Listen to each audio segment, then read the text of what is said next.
I didn't see it coming. 1 second, I was reading the back of a cereal box. The next, someone called my name across the aisle.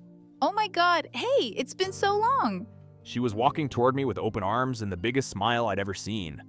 I smiled back, automatically, the way you do when you don't know what else to do. She hugged me, a real hug, the kind you give someone you actually missed. And my mind went blank. I looked at her face, her eyes, tried to find something, anything, familiar. Nothing. I had absolutely no idea who this woman was, but she clearly knew me. She said my name. She hugged me like we were old friends. So I did the only thing I could think of in that moment. I pretended. "Hey," I said with a smile that felt way too big for my face. "Wow, it's so good to see you. God, please help me." You look exactly the same. She said. "You too," I said. Exactly the same. I had no idea if that was true. I still didn't know who she was. She grabbed a basket from the shelf next to her and kept talking. Comfortable, easy, like we did this all the time. So, what are you doing these days? A safe question. I could work with that. "Oh, just keeping busy." I gave a small laugh. "Same old stuff." She nodded like that made perfect sense.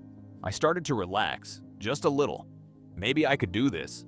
Maybe I could survive the whole conversation without ever admitting the truth. Just keep the answers vague. Ask her questions back. Let her do the talking. "What about you?" I said. "How have you been?" And she was off. Talking about her job, her apartment, something about a trip she took last year. I nodded. I smiled. I said, "Oh, wow, and that's great," at the right moments. But the whole time, my brain was working like crazy. Do I know her from school, work, an old neighborhood, a party I barely remember? Her face gave me nothing. Her voice gave me nothing. I was completely lost and doing my best not to show it. Then she stopped walking. She turned to me with a big smile and said, Do you still talk to Marcus? "Marcus." I repeated the name in my head. Marcus, Marcus, Marcus. Nothing. Not really," I said. "We kinda lost touch." Yeah, me too. It's sad, right? We were all so close back then. Back then. So we shared a past, a group of friends. A back then. That was something. Not enough, but something. I held onto that word like a lifeline. "It really is sad," I said. "Things change, I guess." They do. She sighed. But some people you just never forget, you know? I smiled. "Yeah, absolutely." I felt terrible, because the truth was sitting right there between us, heavy and uncomfortable. She remembered me. She never forgot me, and I couldn't even remember her name. I opened my mouth, I don't know why, maybe to say something honest for once.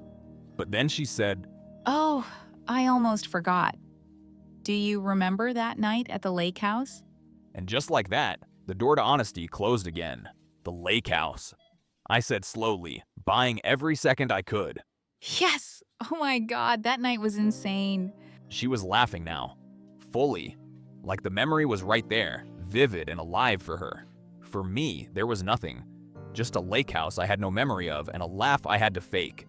That was such a crazy night, I said, nodding slowly. Right? I still can't believe what happened with the boat. The boat. I filed that away. Lake house. Marcus. The boat. Something happened with a boat. Yeah, I said, shaking my head like the memory was almost too much. Unbelievable. We were so young and stupid. We really were. She laughed again, and then just for a second, her expression changed. Something quieter crossed her face. I actually thought about you a lot after everything that happened. She said. I stopped. After everything that happened. What did that mean? What happened? My chest felt tight. This wasn't just a casual run-in anymore.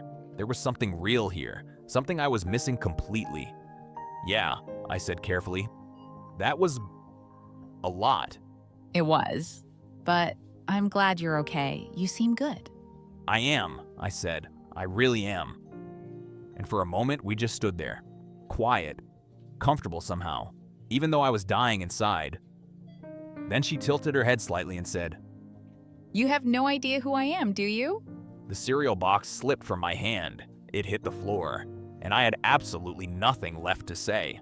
I bent down and picked up the cereal box, slowly, buying time, again. When I stood up, she was still looking at me. Not angry, not hurt, just waiting. I opened my mouth, closed it, opened it again. I stopped. I'm so sorry. She crossed her arms, but her eyes were still soft. How long? She asked. Since the beginning, I said. Since the hug. She stared at me for a second.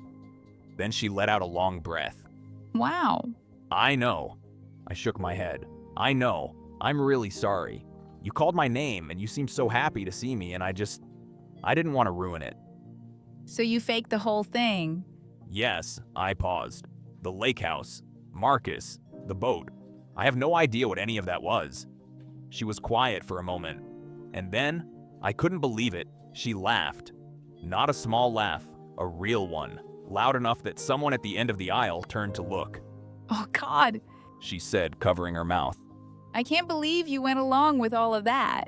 I panicked, I said. You hugged me and my mind just disappeared. She laughed again, and this time I laughed too. A little, with relief mostly. Okay, She said, wiping her eye. I'm Claire. We were in the same photography class about 6 years ago. Claire, 6 years, a photography class. I looked at her face again, really looked this time, and somewhere very far back something moved. Claire, I said quietly. I think I do remember. Now you remember. Maybe, I said, a little.